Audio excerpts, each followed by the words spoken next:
Yan mga katropa, mga kabonsai lover, Richard R. Pisura Vlog TV.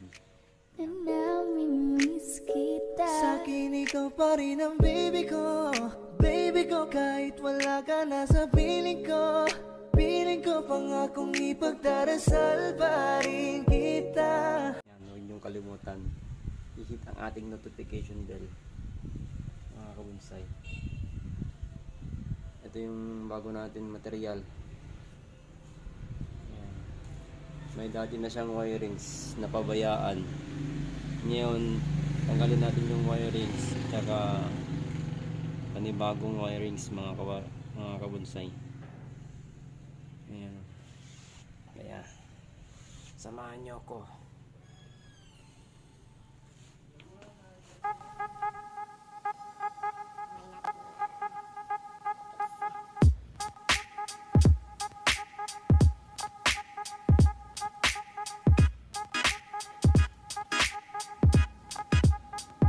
Yan mga kabonsai, meron lang tayong tatanggalin dito para maayos natin konti.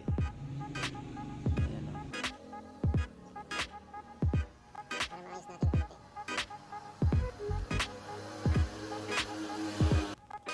Ayan.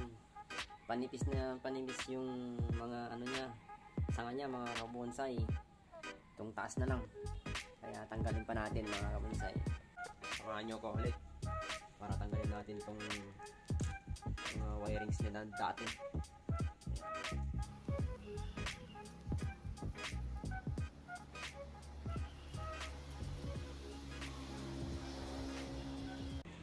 Ang mga mahilig sa bonsai dyan mga kabonsai, baka naman kahit naman yung notification bell natin at saka yung subscribe button natin mga kabonsai. No, natanggal na lahat mga kabonsai. Tapos naumpisahan ko na lagyan ng wirings ulit. Tapos ito curve na lang natin mamaya. Ayan. Medyo tanggalin pa natin dito. Lubat kasi yung cellphone mga kabonsai. Ganyan o, naka-charge o. Yan o, naka-charge o. Lubat. Ayan ulit mga kabonsai. Ayan. Ayan, malapit na. Malapit nang matapos. Yung upper na lang. Tapos na natin nilagay yung mga wirings ito sa baba niya. Dito na lang mga kabonsai.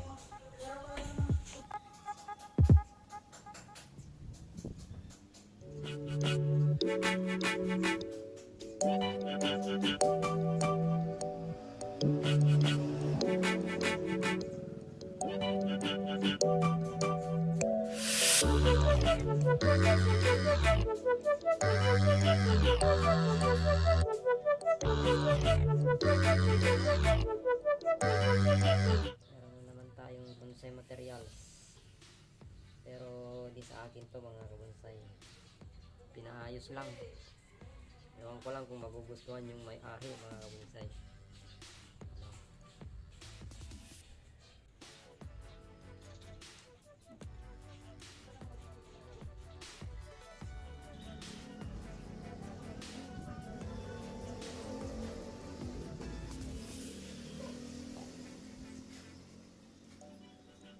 Dito natin i-wirings. Napabayaan kasi mga kabonsai kasi marami natin mga sanga.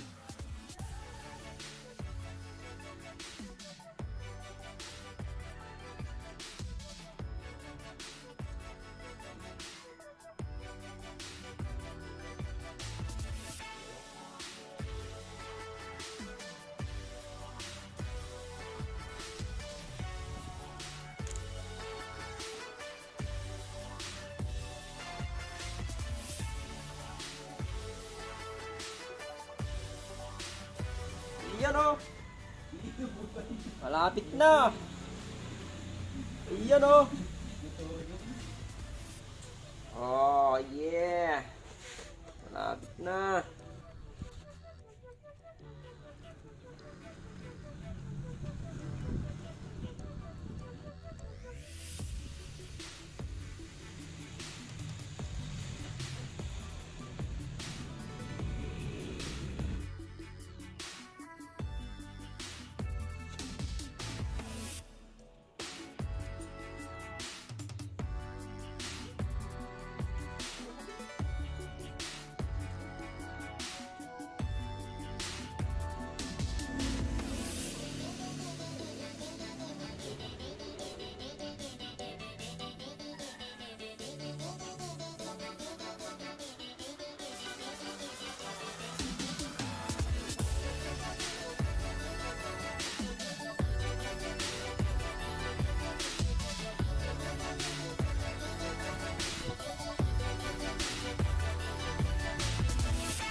Tabi. Like. Yeah. Bye. Ayan, kung nagustuhan nyo itong video na to mga kabonsay, like and share naman and subscribe mga kabonsay, at huwag nyo na rin kalimutan pindutin ang ating notification bell mga kabonsay. Ayan, see you next vlog. God bless.